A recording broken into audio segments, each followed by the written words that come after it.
טוב, אז היום נדבר על האות הראשונה, שבשבילנו היא האות האחרונה, בגלל שאחרי האות הזה ניקח הפסקה. למה ניקח הפסקה? כדי שכולכם, afin que vous tous, vous puissiez réécouter ce shiur qui est quand même certaines performances. Je dois le dire, puisqu'on me le dit. Parce que on n'est jamais mieux servi que par soi-même. Et mes chevilles se portent bien. Et voilà. Et c'est vrai. Alors, il est écrit dans le Zohar Akadosh, dans le Zohar, le très saint Zohar, c'est que l'existence, le monde n'a pas été créé à partir de rien. À partir de rien, en hébreu, le rien, ça se dit ein. Ein. Ein. Aleph Yud Nun. Ein. Comme on dit par exemple, ein sof. Pas de fin. Ok? Ein sof. Ein, ça veut dire il n'y a pas. Ein, ça veut dire il n'y a pas. À partir de rien. Donc, il ne faut pas dire, nous, on ne dit pas que le monde a été créé à partir de rien. Nous disons que le monde a été créé, ou du moins le début de l'univers. Nous dit Rav Zamir Stenzaltz a été créé grâce à la Ehara Rouchanit, grâce à la lumière spirituelle. Donc le monde a été créé à partir d'une rumeur, de la lueur ou de la lumière spirituelle qu'a infusé Hachem. Hachem a infusé ce qu'on appelle une Ehara, Hei Aleph Resh Hei, une lumière de l'Ehaïr, illuminé, qu'a créé le Saint béni soit-il. Saint béni soit-il. Ehara. Alors cette Ehara, cette lumière originelle, comme on dit dans la Torah, Vayehi Or, Dieu a dit que la lumière soit. Cette lumière-là, cette lumière originelle, proclamée par Hachem, créée par Hachem, eh bien, au début, elle n'était pas visible pour les humains. Ça tombe bien, il n'y en avait pas. Bon. Et cette lumière originelle, c'est Itpashta, c'est répandu. Plus loin. Et plus elle se répandait, moins elle devenait spirituelle et plus elle devenait matérielle. D'accord? Plus elle devenait matérielle, jusqu'à ce que cette lumière donne naissance au réel visible, au réel que nous vivons et qui est à notre portée, d'accord?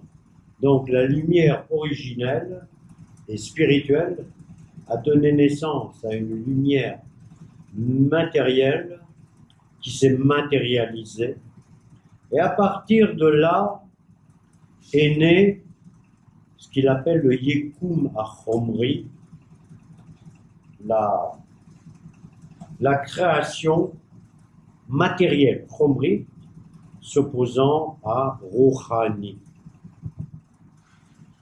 Donc, la lumière originelle, elle était toute petite au départ, toute petite. Et elle n'était pas sensible, visible, et elle n'avait pas de forme. D'accord? La lumière originelle. On dit, Vayomer Elohim, Yor. cette lumière-là, pas sensible pour les humains. Et, nous dit le Zohar, elle était aussi petite que le choudo chez le Mahat, comme la pointe d'une aiguille, encore plus petit que ça. D'accord? Et ensuite, ce route de Mahat, cette pointe de l'aiguille, c'est Itpachet vers un lieu qui a donné naissance aux autres lettres. D'accord? Donc en fait, la lumière originelle, en se répandant, en s'expandant, comme on dit, elle a donné naissance aux autres lumières. Aux autres lumières et aux autres lettres et aux autres lettres. Alors, cette lumière originelle, avec la première lettre qui la symbolise, c'est-à-dire la lettre Aleph, elle désigne ce qu'on appelle Aloufo chez l'Olam. Le Aleph, c'est matérialisé pour nous comme le Alouf. Aleph, Alouf. Alouf, c'est quoi? Alouf. Alouf, dans le langage courant, c'est le général. On dit Alouf, Tatalouf, Ganalouf, Alouf Mishneh, Ramatkal, Ravalouf. Ravalouf. Alors, Ravalouf, c'est chef d'état-major. Alors, la première émanation concrète, ça a été la création du Aleph, qui n'est jamais que le Alouf, le patron, traduisons ça par patron, de toutes les lettres. Et de la même façon, le Alouf, c'est Akadosh Baruch Hu, qui est Alouf de tous les malachim. C'est le patron de tous les anges, d'accord? Nous, on a un Rav Alouf qui est le patron de tous les soldats, et là-haut, dans le ciel, il y a un Alouf qui est le Alouf, le patron, le maître de tous les malachim. Appelons ça les malachim, les anges. Enfin, quand le mot ange ne soit pas très approprié, puisque malachim, c'est surtout les rois. Melech, malachim, malach. Un ange, pour nous, c'est un roi. D'accord. Ok. Alors, nous le savons comment? Nous le savons parce que Bereshit bara Elohim, au début, Elohim a créé. Elohim qui commence par Aleph. Alors, le Aleph, c'est pas seulement la notion de Alouf, c'est-à-dire de maître. C'est aussi un mot dont vous connaissez la racine. C'est un mot surtout araméen, mais on dit aussi en hébreu. On dit Aleph ou Milishon ve'alefra chochma. Alefra chochma, ça veut dire Elamdecha chochma. L'elamed chochma. Les Aleph, c'est l'elamed. D'accord? D'où connaissons-nous ce nom? Vous tous. Les Aleph, c'est l'elamed. Est-ce que quelqu'un a une idée d'un mot très très actuel, très très employé, dans lequel il y a la notion de limoud ve les Aleph? Pas tout ça. Les Aleph, ça vient de Ulpan. Ou plutôt les Aleph a donné naissance au mieux Ulpan, au mot Ulpan. Ulpan, c'est l'imoud, d'accord? Les Lamed. Donc, quand on dit Aleph HaChochma, je t'enseignerai la sagesse, ça veut dire Ve'elamdech HaChochma, je t'enseignerai la sagesse. Donc les Aleph, c'est les Lamed, d'accord? Celui qui enseigne, le professeur en chef, le Halouf en chef, le maître en chef, c'est Akadosh Baruch Hu. Et c'est pour ça que le mot Aleph, qui est la première lettre, eh bien, c'est la première lettre de l'alphabet. Alors, il y a une phrase qui est très belle, qui figure aussi dans le Zohar. On est obligé, quand on étudie certaines lettres, de faire référence au Zohar. Et dans le Zohar, il est écrit Alouf Neurai Ata. Alouf Neurai, tu es le maître de ma jeunesse. Neurai, Nar, jeune homme. Hein? Alouf Neurai. C'est toi qui m'as formé et c'est toi qui m'as éduqué. D'accord? C'est-à-dire que la fonction, l'une des fonctions de Hachem, c'est pas seulement de l'ishlot, c'est-à-dire de dominer, de gouverner. Un gouverneur a pour mission essentielle d'enseigner. Hein? Un gouverneur est le maître dans la classe de maître d'école. Hein? Maître d'école. D'accord? Et la conclusion est que Ein Alouf est là à Kadosh Baruch. Il n'y a pas de Alouf, où il n'y a pas de Aleph, où il n'y a pas d'enseignant, que Kuchabrichou, comme on dit en araméen, ou à Kadosh Baruch. Alors, comment le sait-on d'une façon intuitive comme ça? Ben, on le sait d'une façon intuitive parce que le Aleph, la toute première lettre ou la toute première création, a donné connaissance, a donné naissance, existence aux autres lettres. D'accord?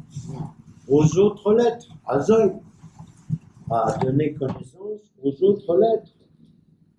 Et quelle est la différence entre les autres lettres et le Aleph, le Alouf? C'est que Alouf, il n'y en a pas d'autre comme lui. En od kemoto. Il n'y a pas d'autre que lui. Dans la mesure où il n'y a pas d'autre que lui, il est par définition l'unité absolue. L'unité absolue. D'accord? Vous me direz, unité, il y a plein de trucs qui sont uniques. D'accord? Eh ben non. Il n'y a rien d'unique. Tout est divisible et multipliable. Hein? Tout est semblable à autre chose. Hein? Une Rolex ressemble à ma montre, d'accord? Et un Solex ressemble à un vélomoteur.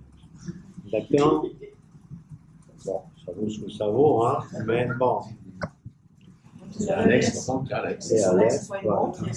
Et des Alexandres, il y en a Il y en d'autres. a qu'un. Non. Non, mais toi, c'est toi. Non. Parce que à Kadosh Baruch Hu ou à Yechid Shehu Shalem, c'est le seul qui soit entier, complet dans la notion de In Arkava Velo Haluka. Qu'est-ce que ça veut dire Ein Arkava? Qu'est-ce que ça veut dire les Arki en hébreu? Par exemple, Ani Markiv Kubiot. Je rassemble des cubes. Arkava. D'accord? Je fais un logo. D'accord? Lego, pardon. Un Lego. Ah, il y a fait. Vous croyez que votre meuble de Ikea est unique? Non. C'est un produit de Arkava. Animarkiv, comme dit mon épouse, Animarkiv, Reit chez l'IKEA, un meuble de IKEA. D'accord? Bien qu'à la fin, il soit Shalem, il soit entier. Mais c'est un produit de Arkava. Les Sheget, les Arkiv. Ve'ein bo Chaluka. Ein bo Chaluka. Yefchar le Chalek oto. On ne peut pas le, comment dirais-je, le diviser, le séparer. Hein? Les Chalek, c'est diviser, d'accord? Le mot Chilouk en hébreu, c'est division, d'accord? Ok. Donc, c'est le seul qui soit Yachid Amiti Vemuchlat. L'unité réelle et intangible. D'accord? Bien. Alors, vous, quelqu'un lève la main? C'est unité ou unicité? Unité ou unique? C'est pas la même chose dans mon esprit. Unique, J'ai dit Ein bo Arkava ve Ein bo Chaluka. On explique davantage un terme parce qu'il n'est pas, non pas parce qu'il est. De toute façon, on ne peut pas expliquer l'unicité de Hachem.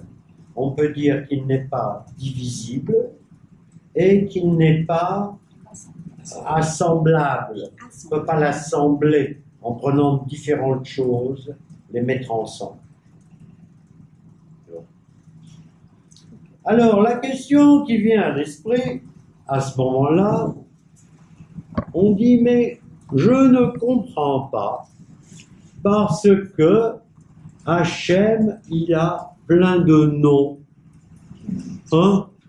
El Rachou, El Chanou, El Chapai, Rafres, etc. Makom. Il a plein de noms. Alors, s'il a plein de noms, il n'est pas unique.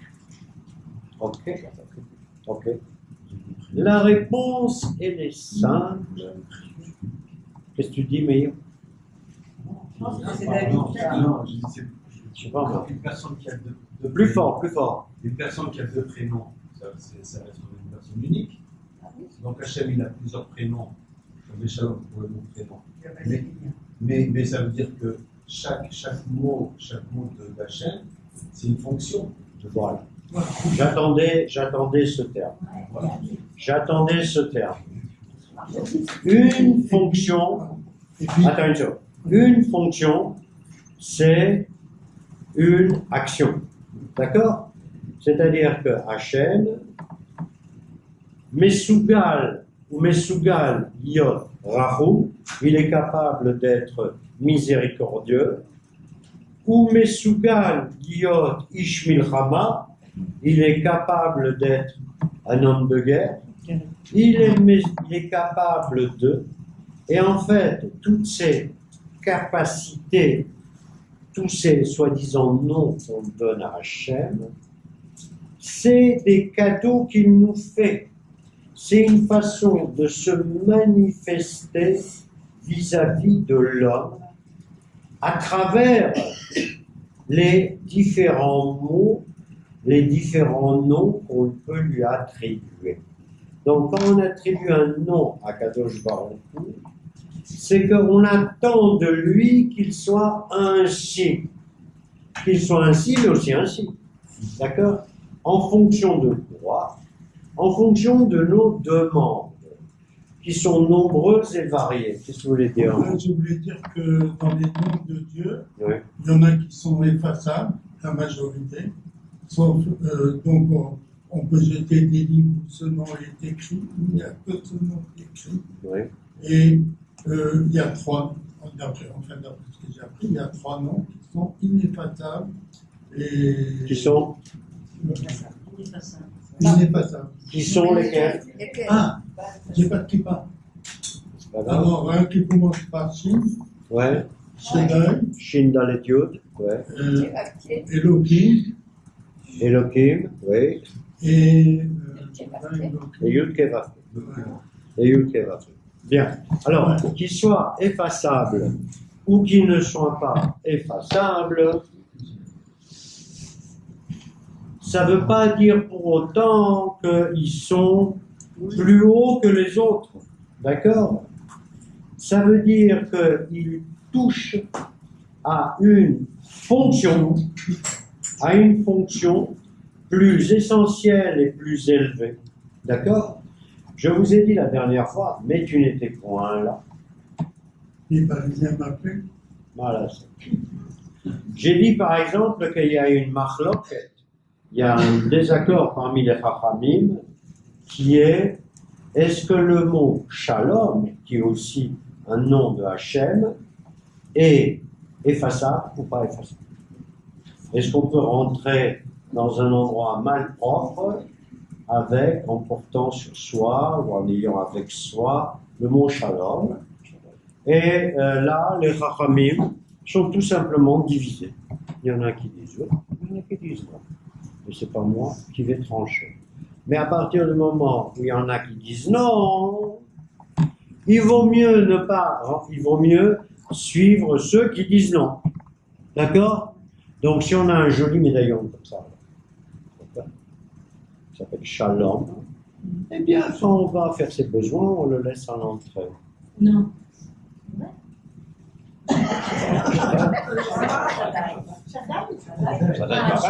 Non, j'ai pas. Non, attends, il vient de dire une chose, notre ami, qui vient pas souvent, mais qui dit que des choses importantes.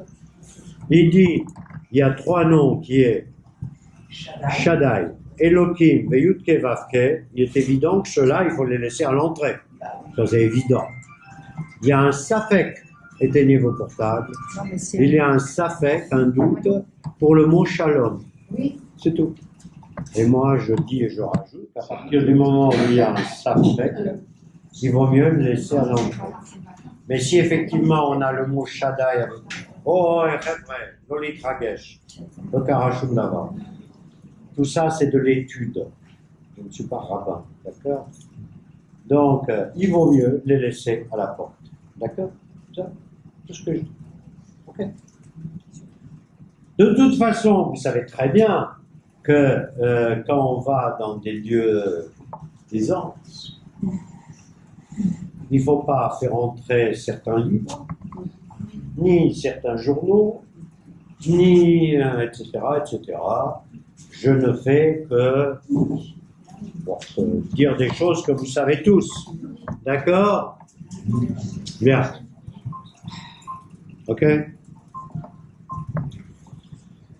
Alors, je vais vous faire une petite démonstration là. Qui c'est qui me donne un petit stylo là?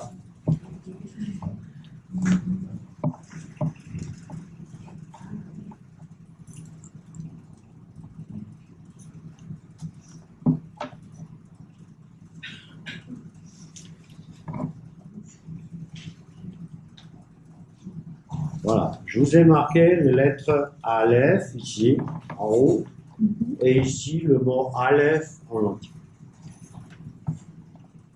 Aleph, comme nous le savons, valeur numérique 1.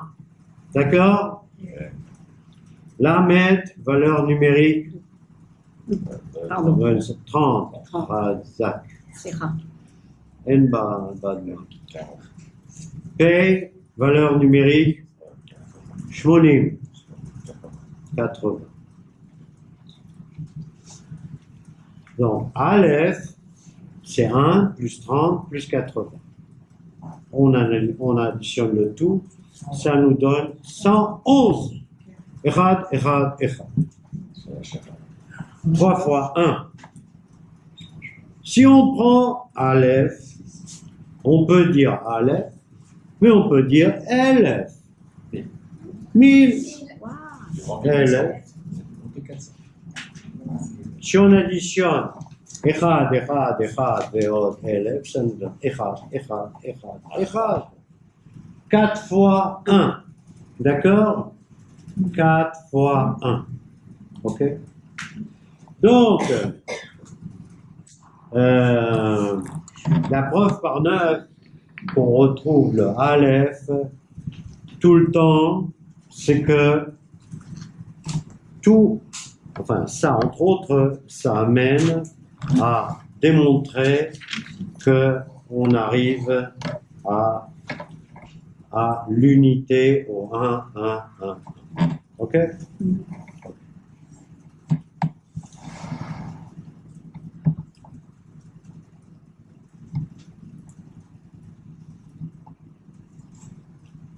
Alors, une des propriétés de la lettre Aleph, c'est que c'est ce qu'on appelle une lettre harishite. Harishite, ça veut dire silencieuse ou inaudible. Inaudible. D'accord? C'est d'ailleurs un problème pour tous les Olim Hadashim qui apprennent l'hébreu, c'est où vais-je caser le Aleph. D'accord? Et comment je vais le prononcer? Mais quand on écrit par exemple Bereshit, on sait très bien qu'on écrit Bet, Resh, Shin, Yud, Ta. Non, frère, non. On écrit Bet, Resh, Aleph, Bereshit. Bereshit, Bet, Resh, Aleph, Shin, Yud, Ta. La meilleure preuve, c'est que Bereshit, je vous l'ai dit, incalculable de fois, c'est Berosh. Berosh. Et on n'écrit pas Roche sans Aleph. Donc, je vous ai posé un piège, vous êtes tombé dedans. D'accord? Bereshit, c'est Berosh. Berosh et Aleph aussi. C'est Berosh, Kol Haotiyot. C'est en tête de toutes les lettres. D'accord? Ok? Donc, non seulement elle est Ne'elemet, les Alem, disparaît, les Alem, c'est disparaître. J'ai eu un trou de mémoire, ça a disparu de moi. Ne'elam, c'est avec un aïn. D'accord? Ne'elemet. De la même façon, Elohim, eh bien, il se trouve dans la nature, mais on ne le voit pas. Comment sait-on que Elohim est dans la nature? Et une seconde. J'écoute vos explications. Comment se fait-il que Elohim soit dans la nature, mais qu'il est invisible? Ou comment sait-on tout simplement que Elohim est dans la nature? C'est la nature. Et comment sait-on que c'est la nature? Ma shamati mashu. Teva, Teva, qui en hébreu veut dire nature, tête, bête, Ain, égale 86. Elohim, 86. D'accord? Ce qui fait que les panthéistes, c'est-à-dire ceux qui soutiennent que Dieu c'est la nature, hein? Spinoza, Agadol, qui dit mais qu'est-ce que vous allez chercher midi à 14h? Vous cherchez après Elohim, machin, etc. Mais regardez the bird on the tree, regardez l'oiseau sur l'arbre. L'oiseau sur l'arbre, c'est Dieu. C'est la manifestation tangible de Dieu. D'accord? C'est pour ça que nos amis de Extrême-Orient, d'accord, d'Extrême-Orient, les Chinois, les Hindous, les Vietnamiens, les Papouillans, tout ça, les Japonais, ne s'intéressent pas à Dieu. C'est pas que Dieu n'existe pas pour eux, il existe. Il existe. Surtout dans tous les Védas, enfin, dans tous les trucs là, hindous et tout ça. Mais ils se disent, mais ça m'apporte quoi de le chercher? Ça m'apporte quoi de le chercher? Dans la mesure où ces manifestations sont là. Hein? Donc il me suffit de faire un beau tableau, de regarder une belle rivière, de nani-nana, etc. Voilà. Et je répète toujours ce mot de cette phrase de Confucius qui est maître, ses élèves qui lui disent maître, parlez-nous de Dieu. Vous nous avez tout enseigné, maintenant parlez-nous de Dieu. Et Confucius de leur répondre, avez-vous bien appris comment vous comporter avec les hommes avant que je vous parle de Dieu? Quand vous saurez très très bien vous comporter avec les hommes, je vous parlerai de Dieu.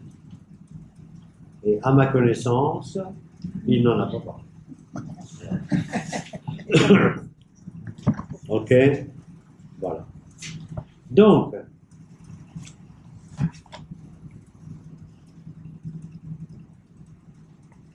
Rav Zamir continue sur cette idée de Teva égale Elohim, en sachant que le mot de Elohim, c'est le Dieu créateur.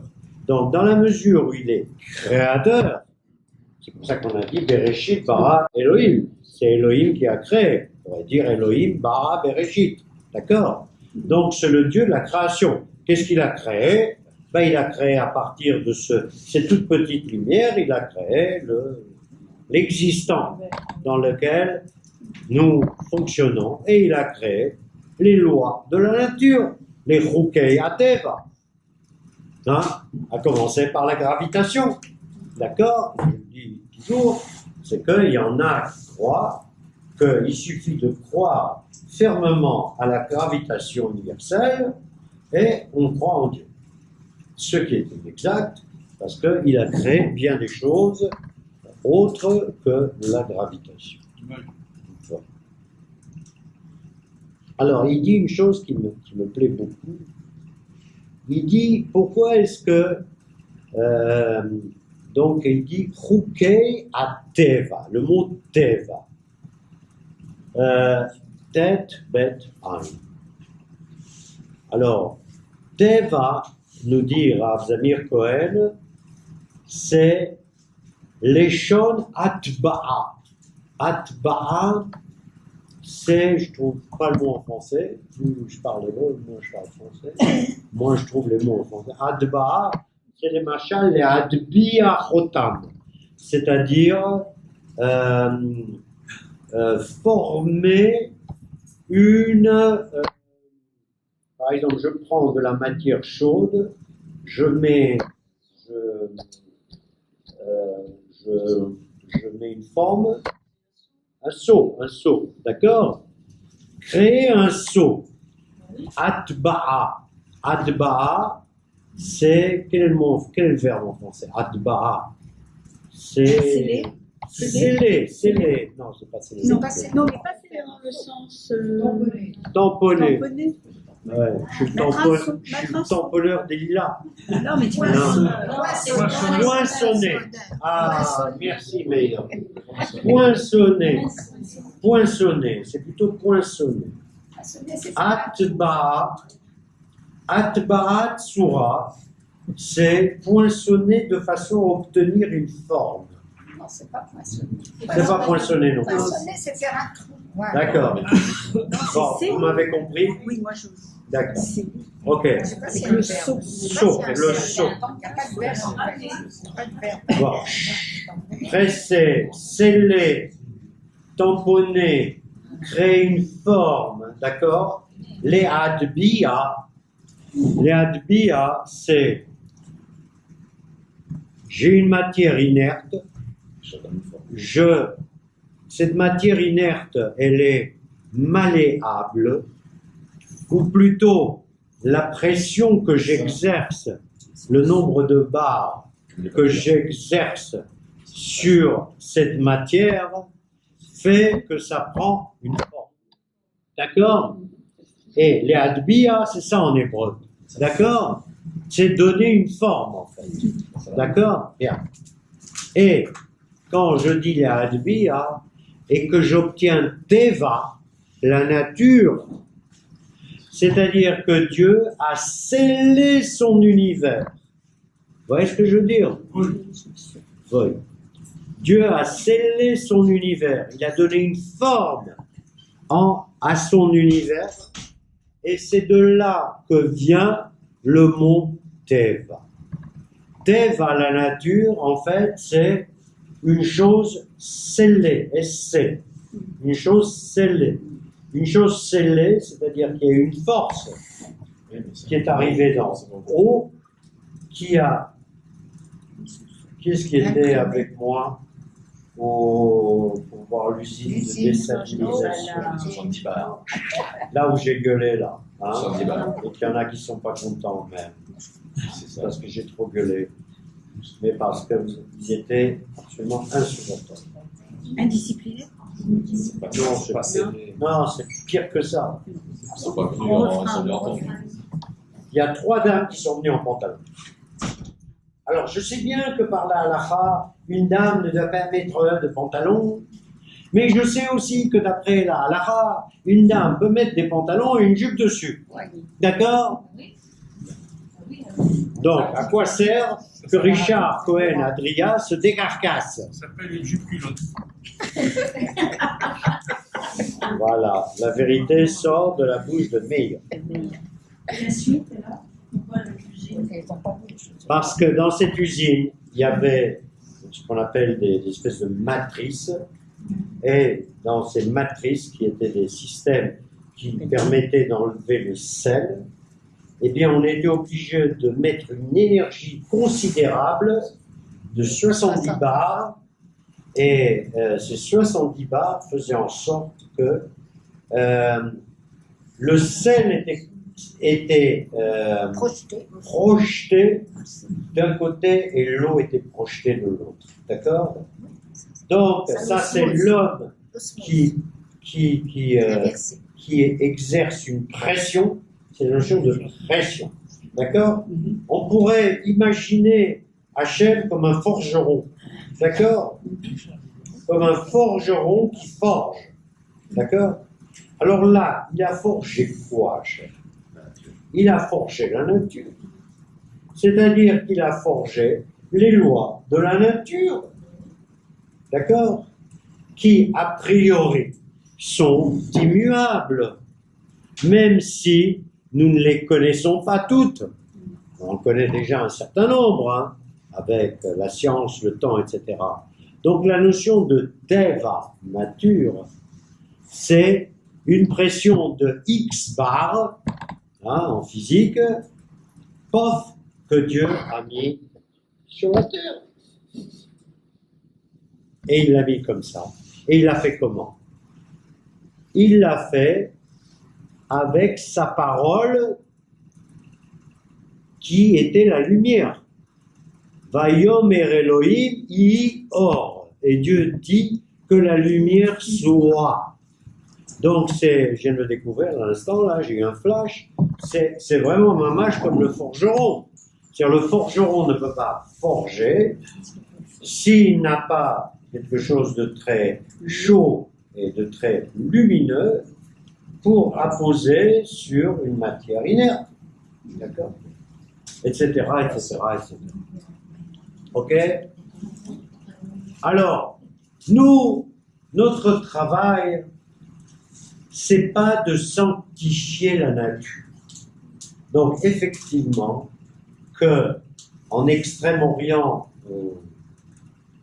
on idolâtre la nature, c'est bien. Nous ne devons pas idolâtrer la nature. La nature, c'est une création de Hachem. D'accord? La seule chose que nous devons, hein, c'est Hachem, qui a fait son boulot. Donc, à nous de faire le nôtre. D'accord? Donc, et effectivement, d'où effectivement, c'est pour ça que Spinoza, il en a pris plein la tête, c'est que lui, il s'est un peu embrouillé les pinceaux, quoique son raisonnement soit beaucoup plus subtil que ça, et que, voilà. Question? La question c'est, ok, Hachem a créé la nature. Oui. Est-ce que les 5 jours suivants, c'est la nature ou c'est encore Hachem? Si. J'ai pas compris. Moi, je vais essayer de décrypter. Bereshit bara Elohim et Hashamayim et au début, Dieu crée la main, etc., etc. Vayomer Elohim yi tov. Et Dieu dit que c'était bien. D'accord? Vayomer Elohim ikavu amai mitachat larakia. Que les eaux se rassemblent. Vayomer Elohim. Tout ça, c'est des paroles. D'accord? Donc, évidemment, la manifestation de Hachem, elle est jusqu'au 7e jour compris. D'accord? Puisque chaque fois, c'est Vayomer. Et c'est pour ça que nos cousins lointains, chrétiens, je dis certainement pas chrétiens, ont glorifié la parole. D'accord? Il ne s'agit pas de glorifier la parole non plus. Ni la nature, ni la parole. Voilà, ni toutes ces choses-là. Oui. Non, David? Non, je dis, on sait très bien comment Dieu il a créé tout ça. Et après, aujourd'hui, il n'y a pas de demain, après-demain, parce qu'à chaque fois qu'on fait une bénédiction, on va attacher les commerces à Amotsi, les Chimenaret, etc. Donc, à chaque fois, c'est une bénédiction de Dieu qui fait toujours, qui met en mouvement toute la terre. Quand on fait une bracha. Attends. Oui, j'ai compris ce que tu veux dire, mais je voudrais être précis. C'est toujours, la nature, l'univers est toujours en dynamique. Non, mais là, je ne crois pas qu'on puisse parler de l'univers. Je pense que là, on ne peut parler que d'une action individuelle. D'une action individuelle. Quand on fait bracha de lechem ou de maïm, de ce que tu veux, c'est moi, je décide de faire quelque chose. D'accord? Moi, je décide de faire quelque chose. Et avant de la faire, je loue Hachem. Tu es d'accord ou pas? Donc quand on mange, on boit, etc., on fait bien cette bénédiction qui nous fait rappeler que c'est Hachem qui a donné toutes ces choses-là, qui sortent de la terre. Après le 7e jour, ça continue, il est toujours en dynamique. Et nous, notre droit, c'est de faire ça. C'est de remercier. Moi, j'ai rien compris dans ce que j'ai fait. Écoute, non, regarde. Lolly.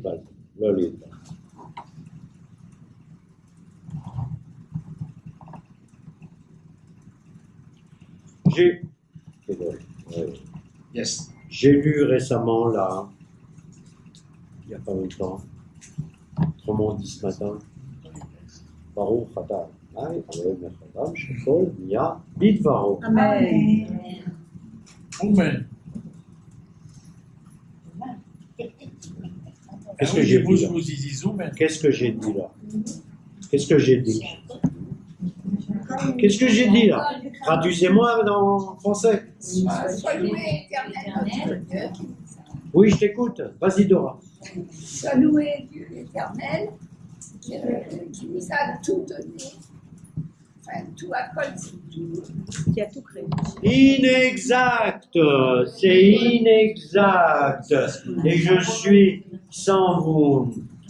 Shakol Nia Bidvaro, où tout a été créé selon sa parole. Parole. Hein? Shakol Nia Bidvaro. Qu'est-ce que j'ai dit là? J'ai dit voilà, je bois, et ça j'illustre ce que dit David. Qu'est-ce que j'ai dit? J'ai dit, si je bois de l'eau, c'est parce que, avec sa bouche, avec son P, il a créé l'eau. Bien que Dieu n'ait pas de P, il a créé l'eau. Donc, Shakol Nia Bidvaro, tout a été Nia fut, verbe être, Bidvaro, selon sa parole. Donc, qu'est-ce que je fais? Je cite le Maaseh Bereshit. Quand je fais ça, je reviens au Maaseh Bereshit, à l'œuvre de la création, qui a été faite selon la parole de Hachem. Oui, non, Madame Lévy d'abord. Pourquoi ne pas faire une bracha pour tout? Parce que tout a été fait selon sa parole. Bonne question, je répondrai. Oui. Moi, je dis le renouvellement, c'est parce qu'on fait du bien, justement, et qu'on aura toujours des hauts, et qu'on aura des montées. Ok. Alors, je commence par répondre à la deuxième question. Si je fais une bracha, ça veut dire je remercie Hachem d'avoir fait en sorte que je puisse boire ce verre d'eau ou manger, par exemple, ce biscuit. D'accord? Ou manger, je ne sais pas quoi. Je peux changer un petit peu la bracha, etc. Bien. Mais quand tu dis qu'il y aura toujours monstrueuse erreur, et non, écoute, si je te le dis, si demain Hachem décide de ne plus faire en sorte que les nuages produisent de l'eau, on l'aura dans le baba. D'accord? Rien n'est éternel, il n'y a qu'une volonté de Hachem. Il n'y a qu'une volonté de Hachem pour que nous puissions boire de l'eau. Vous savez qu'en Iran, il manque singulièrement de l'eau. Non. Écoutez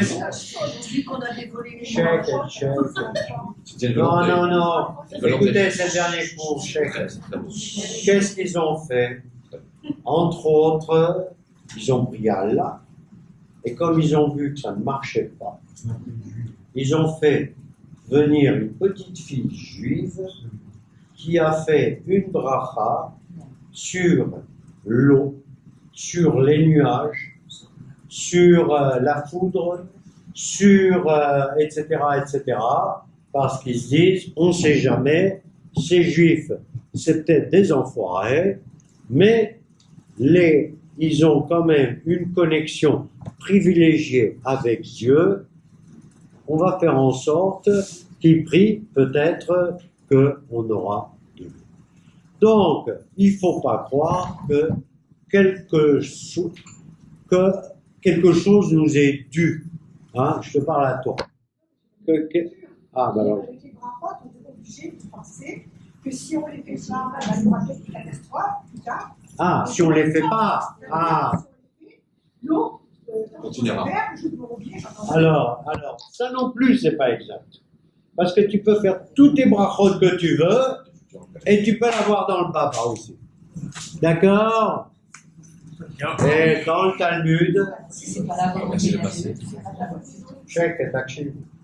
et dans le Talmud, il y a un très long pérec, un long chapitre, sur, il y en a un qui s'appelle Choni Ameagel, un chacham du Talmud qui savait faire en sorte que l'eau tombe du ciel.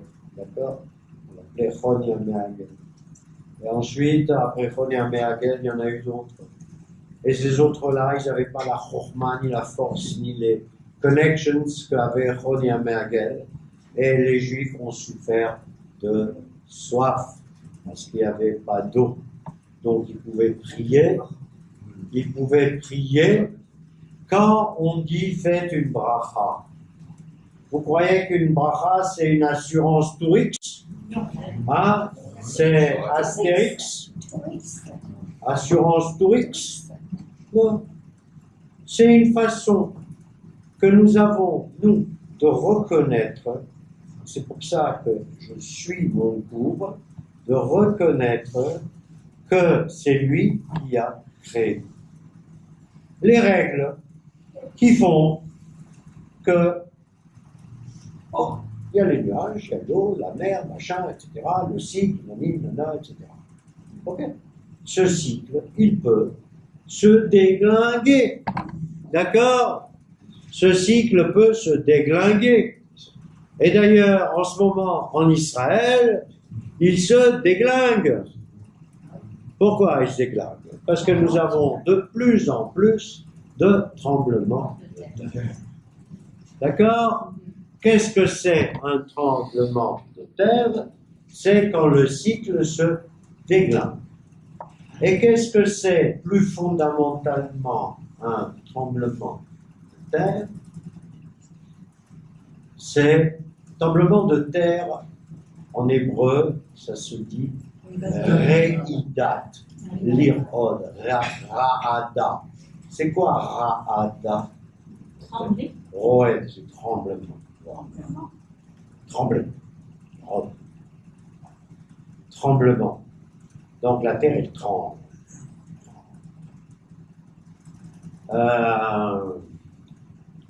Qu'est-ce que c'est une éruption volcanique?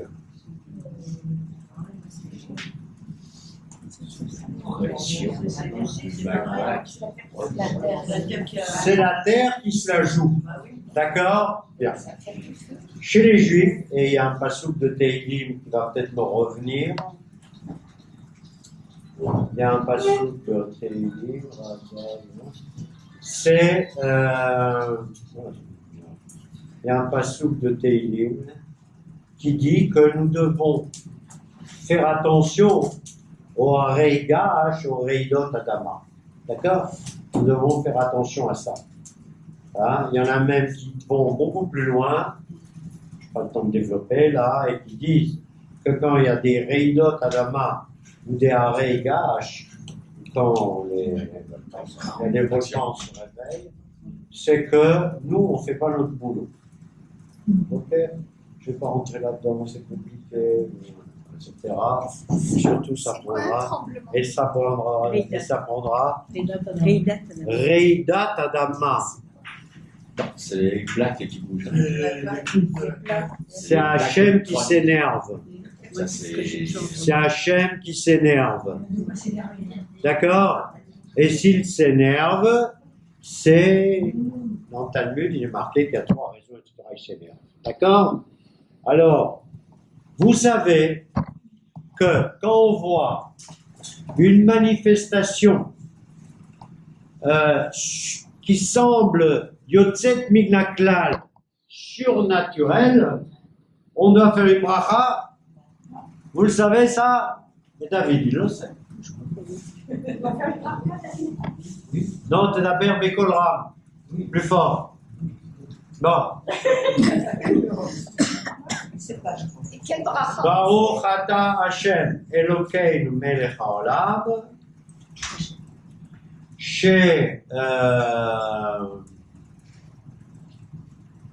כוחו וגבורתו מלא עולם, משהו כזה. איך זה בדיוק? C'est pas tout à fait ça. Voilà, que sa force et sa grandeur remplissent le monde. D'accord? Quand on voit un arc-en-ciel, on doit faire une bracha. D'accord? Ok? Quand on voit des manifestations, Yotzim derech haklal, tu es en train de chercher, David? Oui. Vas-y, cherche. Donc, qui sortent de l'ordinaire, nous devons manifester, nous devons manifester notre humilité et notre petitesse vis-à-vis de Hachem, qui lui seul est capable de produire des Reidot Adama, ou des Harei Gash, ou des Hipartsuyot Gash. Nous, voilà, la terre tremble, 4, 5, 6, sous la Richter, etc. Après, ça monte. Nous, quand on voit ça, vous savez ce qu'on doit faire? Hein, là, je parle comme des rabbins. On doit remercier Hachem. Quand on voit, quand on sent que les plaques tectoniques commencent à s'énerver, Kocho ugvurato male olam, matzati David. Kocho ugvurato male olam. Parce que on voit que effectivement, c'est lui qui détient la force et c'est lui qui détient la puissance. Et quand on voit ça, on doit se rappeler. Parce que quand je vais à mes occupations et je suis là, sur mon cheval, dans ma Ferrari, etc., ben, je ne pense pas à Hachem. D'accord? Si devant moi s'ouvre une faille, vous savez, comme on voit dans les films hollywoodiens, s'ouvre une faille, alors qu'est-ce que je fais? Je fais une bracha. Je descends ma Ferrari. Mais bon. Kocho ugvurato male olam. Je descends ma Ferrari et je remercie Hachem. D'accord? Ça peut toujours être pire. Hein. Donc, la manifestation entre boire un verre d'eau, que tout a été fait par sa parole, ou que sa force et sa puissance remplissent le monde, moi je vois pas la différence. D'accord? Je vois pas la différence. C'est la même chose. Je mange un petit biscuit qui n'est pas des maisonnottes ou un truc comme ça. Lechem, akol ni'a bidvaro. Donc, pour répondre à la question de mon épouse, il est évident que les aliments et les actions sont différents. D'accord? Le lechem, par exemple, a une certaine fonction, que ne remplit pas l'eau. Le vin a une certaine fonction, beaucoup plus ésotérique. Les brachot, c'est pas seulement remercier comme ça seulement. Hein? Ces choses-là, qui sont le pain, le vin, les Scooby-Doo, hein? Quoi? Un fruit. Boré Priaetz. Mi Boré Priaetz. C'est moi qui ai créé le... Non, parce que c'est Priaetz. Parce que Priaetz, Bitvaro, c'est l'eau. D'accord? Priaetz, enfin, Atirola Lola Spib, tu peux ne pas être d'accord. Parce que, voilà. Là où tu as raison, c'est Bitvaro, Bara et Taola. Tu as raison. Avec sa parole, il a créé le monde. Mais ensuite, il y a des choses spécifiques. Donc, nous nous attachons à la spécificité des choses. Mais l'important, c'est de remercier. L'important, c'est de s'étonner, en fait. C'est même pas de remercier. C'est de s'étonner et de ne rien considérer comme acquis. Que la terre, elle tremble, ou que la terre soit stable, c'est pas acquis. Hein? Que l'eau soit là dans la fontaine, ce n'est pas acquis. Rien n'est acquis. La seule chose qui est acquise, c'est que Vayomer Elohim Yi Or. La première manifestation, c'était la lumière, ensuite, c'était les autres manifestations. Je continue. Si nous regardons la forme de la lettre Aleph, Aleph,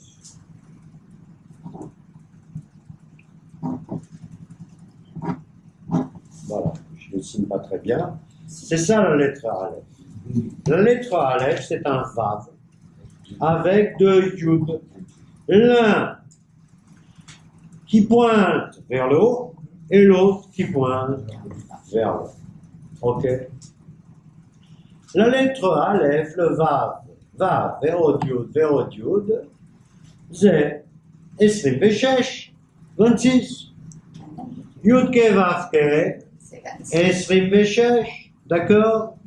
Voilà. Donc déjà, on a une petite information que Hachem, Yud Ke Vav Ke, le nom de Hachem, le nom imprononçable, est Yud Ke Vav Ke. Bien. Une autre chose qui est intéressante que j'ai lue là, qui rejoint un petit peu,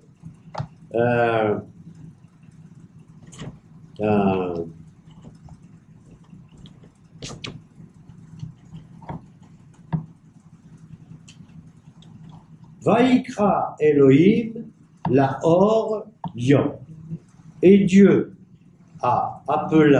nomma la lumière jour. Alors, pourquoi est-ce que Hachem, il a appelé la lumière jour? Pourquoi il l'appelait jour? Il aurait pu l'appeler, je sais pas moi, cheval, ou il aurait pu l'appeler électron. Pourquoi il l'a appelé jour? Alors, le Ramban, Rabbi Ben Nachman, ne pas confondre avec le Rambam, un Nachmanide et non pas Maïmonide, nous dit Yom Zotomeret Zman. Yom, c'est le temps, c'est une unité de temps. Donc Dieu a nommé la lumière fraction de temps. D'accord? Pourquoi est-ce qu'il a nommé fraction de temps? Parce que, en créant la lumière, il a créé le temps. Le temps. Le temps que nous, on trouve normal. D'accord? Hein? Et qu'Einstein a développé, etc. Et avant Einstein, lui, il a bien développé. Il a dit, voilà, le temps. Qu'est-ce qu'il a dit, le temps? Einstein, entre autres. Il a dit, le temps est élastique. C'est ça qu'il a dit. En gros, hein, le temps, c'est pas une donnée, pas une donnée stable. Le temps est élastique. Le temps, le mouvan mielav, c'est-à-dire qu'est-ce que tu fais avec tes dictionnaires là? Laisse tes dictionnaires tranquilles. Ok. Le temps a été créé avec la création originelle. D'accord? C'est-à-dire avant, il y avait peut-être un temps, mais c'était un temps qui n'était pas connu par nous. D'accord? C'était pas connu par nous.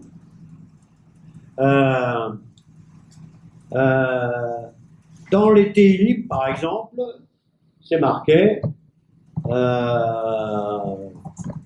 Je vais tout me marquer.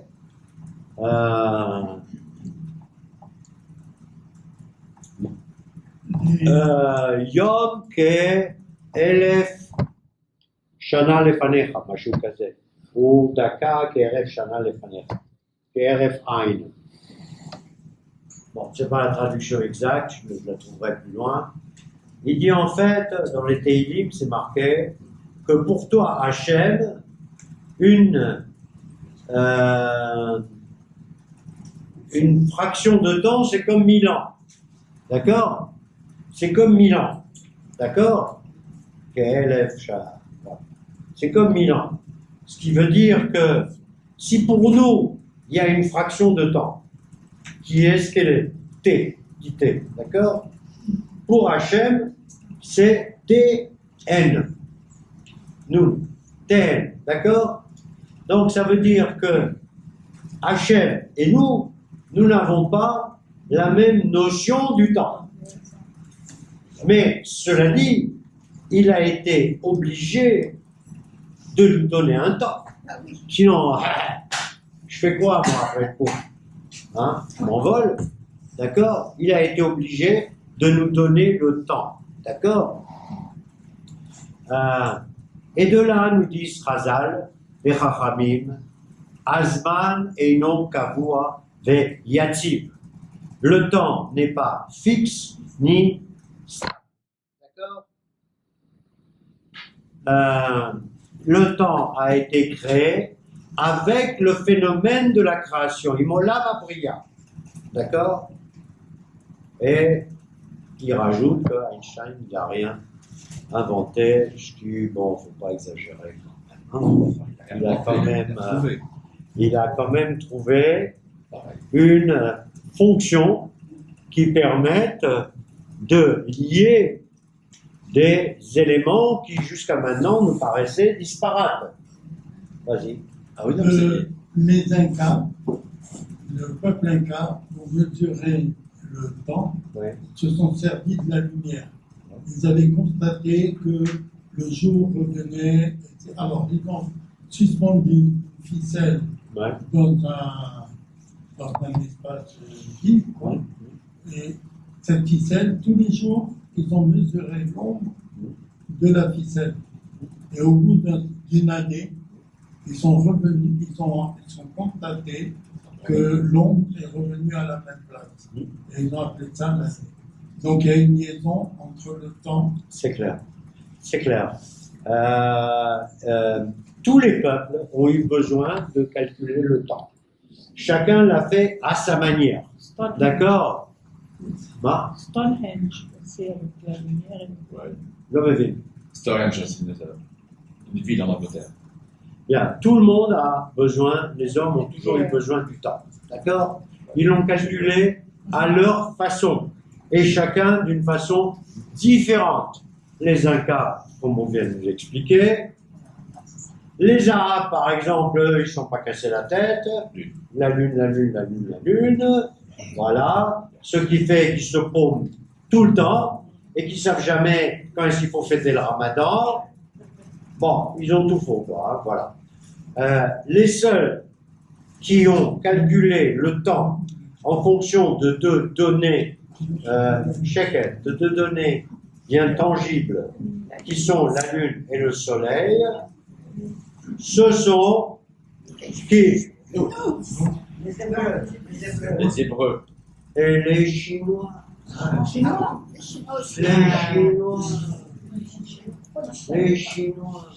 Les Chinois calculent le temps en intégrant les lunaisons et le soleil qui tourne autour. Et nous aussi, la lune aussi, on compte aussi. C'est ce qu'il veut dire. Les Hébreux, les Chinois. Les Chinois. Qu'est-ce qu'il y a? Donc, c'est la fin de l'année, oui, c'est donc j'ai dit que chacun calcule son temps à sa façon, et les seuls qui intègrent les deux paramètres, lune, soleil, etc., ce sont les Hébreux et les Chinois. Ou les Chinois et les Hébreux, comme vous voulez. Sachant que la civilisation chinoise est plus ancienne que la nôtre, hein. D'accord? Ok? Bien. Il faut quand même le reconnaître. Oui? On va pas chercher le chinois. On va pas chercher le chinois. Non? Non? T'inquiète?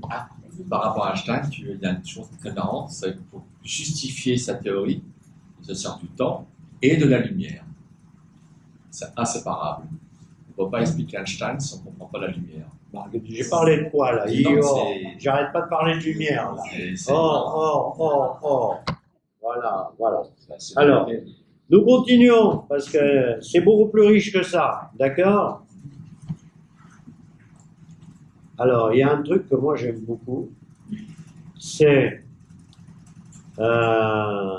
Elef ou Aleph. Ok? On prend Elef ou Aleph et on le divise en deux. D'accord? L, P. Le Dieu P. Le Dieu bouche. Le Dieu bouche. Ça veut dire que, comme c'est marqué dans la Torah, Sheket, Bidvar Hashem Shamaim Naasu, Uberuach Piv Kol Tzva'av. Il y a une phrase célèbre qui dit: selon la parole divine, les cieux furent faits, Uberuach Piv, et selon l'haleine qui sortait de son nez, toutes leurs tzvam, toutes leurs armées. Leurs armées, ça veut dire tout le reste. Ok? Tout le reste. C'est-à-dire que Hachem, il a créé le monde par sa parole et il a créé tout le reste, c'est-à-dire tous les éléments qui sont reliés à la création avec son P. Roi Piv, le vent de sa parole. Et c'est pour ça qu'on parle de Dibour à elle, la parole divine. D'accord? Et c'est pour ça que le mot Aleph, on peut le diviser en deux unités, L, VP. Ok? Alors, il y aurait beaucoup de choses à dire, mais nous allons sauter. Parce que le temps passe. Le temps passe. On dit que le Dieu, Hachem, il nous a fait un grand cadeau. Et évidemment, le premier cadeau qu'il nous a fait, c'est boire, manger, copuler, voilà, faire des enfants, gagner à la loterie, je sais pas. Monter à cheval. Monter à cheval, etc. Alors, mais il nous a dit la chose suivante. Il dit: Vaivra Elohim et Adam betzalmo betzelem Elohim bara odo. Dieu a créé l'homme à son image, à l'image de Hachem, il l'a créé. Bien. Est-ce que ça veut dire que on ressemble, confie, copie, conforme à Dieu? Je crois pas. On se pose la question des fois. Enfin, certains plus que d'autres, mais bon, on se pose la question, hein. Bon. Voilà. Alors, on ne peut pas le savoir. La réponse à la question, on ne peut pas le savoir, parce que Eilo Gouf, Eilo Boutagouf. Tu as raison, il n'a pas de corps, Hachem, et il n'a rien qui ressemble au corps. D'accord? Alors, il y a... Quoi, qu'est-ce qu'il y a? Rien. Matara. T'as masqué ici? T'es pas d'accord avec moi? Ah bon, d'accord. Bon, alors... il y a... En quoi ressemblons-nous un peu à Hachem? En quoi ressemblons-nous un petit peu à Hachem? Qu'est-ce qui nous a donné qui fait qu'on peut dire qu'on a petite étincelle de Hachem en C'est nous. l'âme, l'intelligence. C'est l'âme. C'est pas l'âme. La pensée. L'âme, ça nous appartient. L'âme, c'est à nous. Quand on est mort, elle repart, c'était à nous, elle va revenir. Ça n'a rien à voir, l'âme. Le La cœur. parole. Le cœur, non. La réponse m'a été donnée par la droite. C'est le meilleur. Pensée. Non, La pensée. c'est la pensée. Nous sommes les... Maïesh, qu'est-ce que tu fais là, nous? Nous sommes les seuls capables de exprimer des pensées Je pense donc. cohérentes et nous sommes capables, grâce à nos pensées, de créer presque comme lui. Presque comme lui.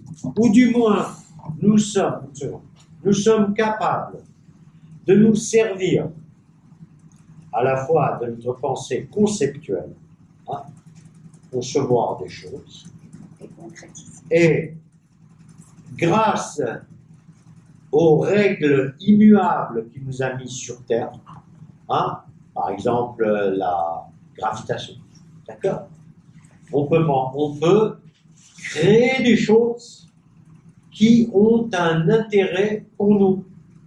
Par exemple, si je prends une petite bille et je la mets sur une montagne, je sais pas, faite de glaise, d'accord, et je la laisse rouler, cette petite bille-là, elle va s'agrandir et s'agrandir et s'agrandir et s'agrandir et prendre de la glaise. Et si j'ai des ennemis en bas, ils vont la prendre sur la gueule. D'accord? C'est drôle, non? Je viens d'inventer. Bon. On la roule sur la gueule. Ok? D'accord. Donc, je me sers de ma pensée créatrice en disant comment vais-je faire pour tuer mes ennemis. Ça, c'est quelque chose de conceptuel que nous possédons. Que nous possédons. D'accord? Et nous savons utiliser les lois de la nature. En sachant que les animaux aussi savent utiliser les lois de la nature. Mais ils n'ont pas de pensée conceptuelle. Ou du moins, leur pensée conceptuelle est plus limitée, plus machin. Il est exact qu'il y a des animaux qui ont des pensées conceptuelles, etc. Mais ils font partie du monde des vivants aussi, hein, d'accord? Donc, l'amachai, nous faisons partie du monde des vivants. Hein, nous ne faisons pas partie des légumes. Hein, le olam hatzomer. Le olam hatzomer n'a pas de pensée conceptuelle.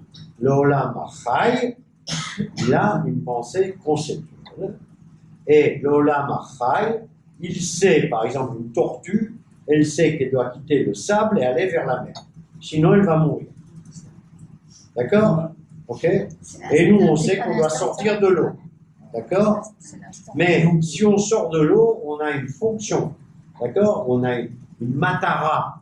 Matara. D'accord? Un but. Bien, ok. Alors, pourquoi est-ce que je vous dis tout ça, là? Il y a tout un passouk qui est très, très compliqué, là, qui est... Donc, je ne vais pas rentrer là-dedans. Mais il y a quelque chose de plus simple. Adam, quand on dit Adam, il est dans un passouk, mais bon, peu importe, c'est, on peut prendre Adam et dire, ou Ha-Adam plutôt, Ha-Adam, c'est Domé Aleph. C'est-à-dire que quand on prend Ha-Adam,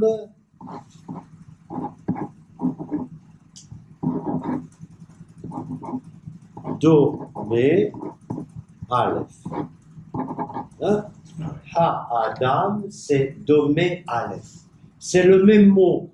C'est-à-dire que l'homme, si on prend Adam, Domé, Domé, ça veut dire ressembler. Dmout. Selem en hébreu, c'est comme Dmout. Hein? Dmout. D'ailleurs, le mot Dmout apparaît dans la Torah. D'accord?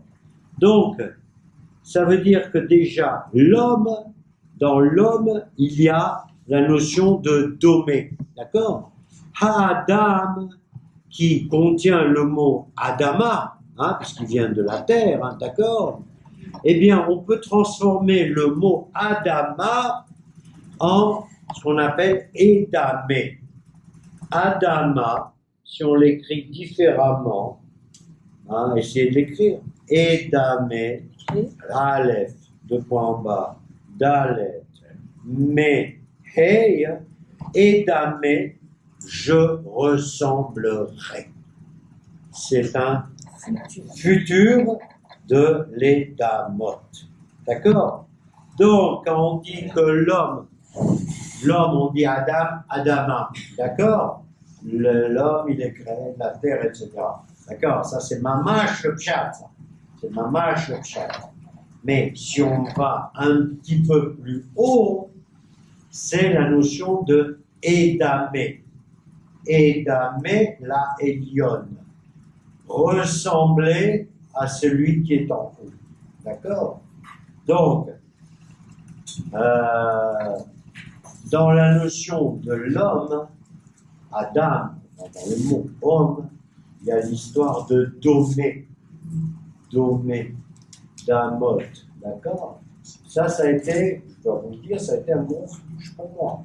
Je n'avais jamais pensé à ça jusqu'à ce que je lise ce livre, enfin ce passage, donc Edamé. Et ça, c'est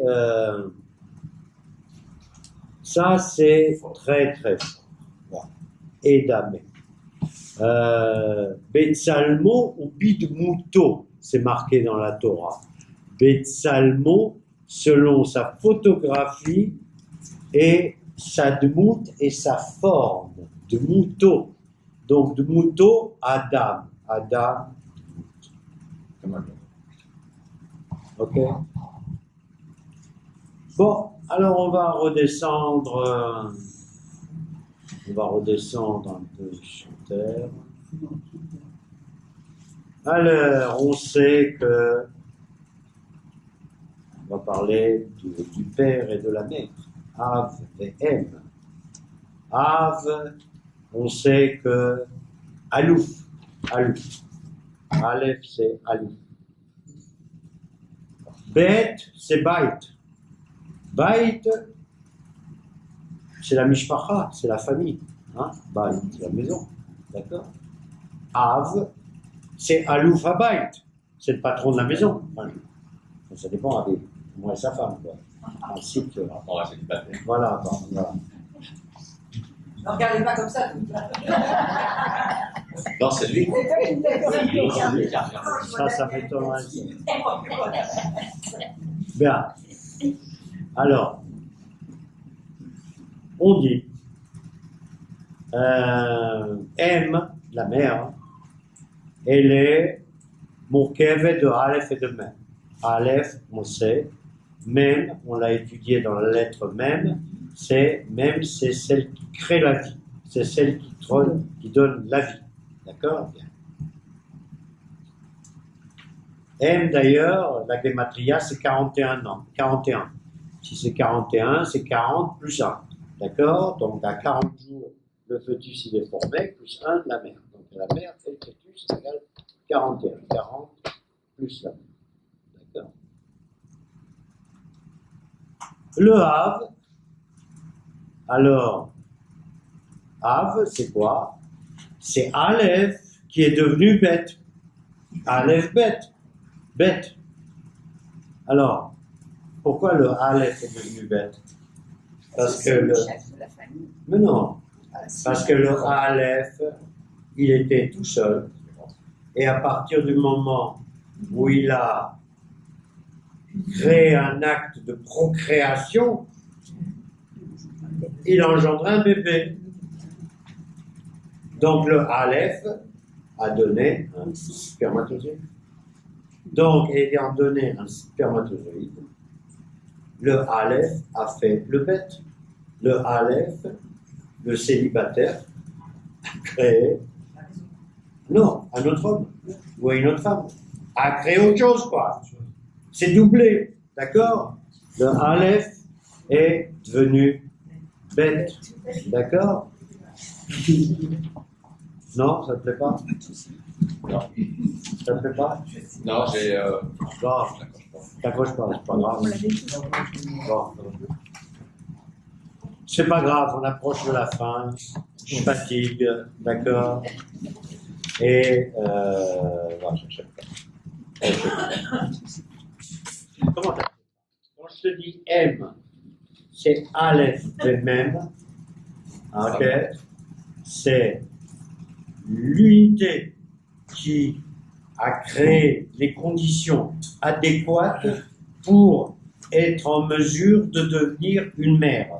Donc, elle a en elle un embryon qui a 40 jours. Et elle est M, Aleph, de même, 41. Donc, l'embryon 40, la mère 1. Ça fait 41. D'accord? L'homme, qu'est-ce qu'il fait? Il est Av. D'accord?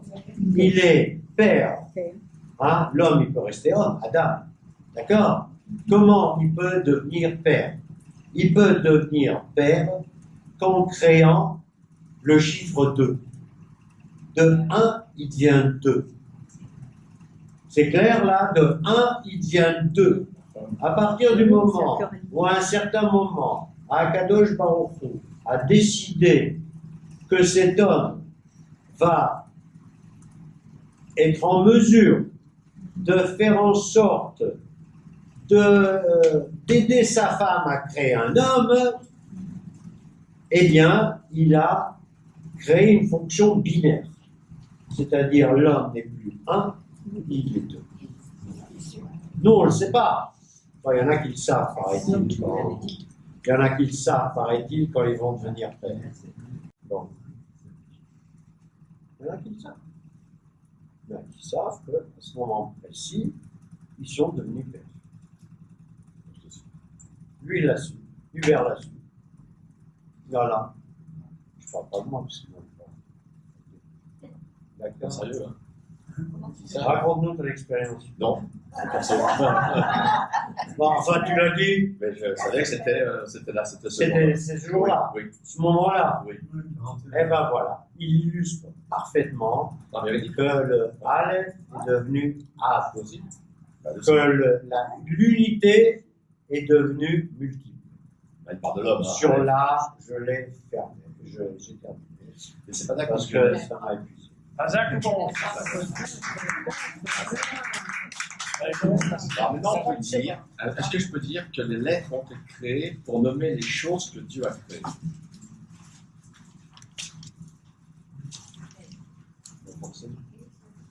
Pourquoi les choses que Dieu a créées? Et nous, on arriverait.